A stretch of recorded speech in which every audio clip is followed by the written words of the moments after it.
त्याने माझ्यावर माझ्या बॉससोबत अफेअर असल्याचा आरोप केला, पण खरं तर गुपित त्याच्याकडे होतं. मी दत्तवर्षांची एक स्टुडंट टीचर आहे.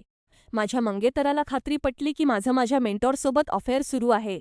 तो पूर्णपणे वेडा झाला होता. क्लास सुरू असताना तो मला सतत मेसेज करत असे. त्याने मला खोटारडी म्हटलं. मी इतर पुरुषांच्या संपर्कात येऊ नये म्हणून त्याने मला माझं टीचिंग सर्टिफिकेशन सोडून देण्यासही सांगितलं. एका रात्री त्याचा संयम सुटला आणि त्याने भिंतीला जोरात ठोसा मारून त्याला छिद्र पाडले. मी खूप घाबरून माझ्या बहिणीच्या घरी पळाले.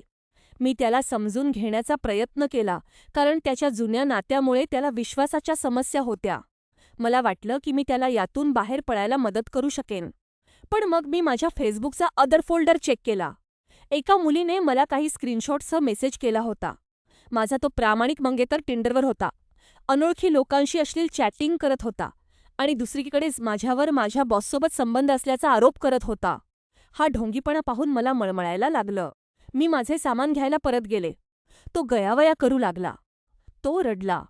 मी जाऊ नये म्हणून त्याने आत्महत्येची धमकीसुद्धा दिली. त्याच्या नाटकात अडकले नाही. मी पोलिसात फोन केला आणि तिथून निघून गेले. लग्न रद्द झालं. अंगठी परत केली. आता मी चिपोटल खात आहे आणि कित्येक वर्षांनी पहिल्यांदाच मोकळा श्वास घेत आहे.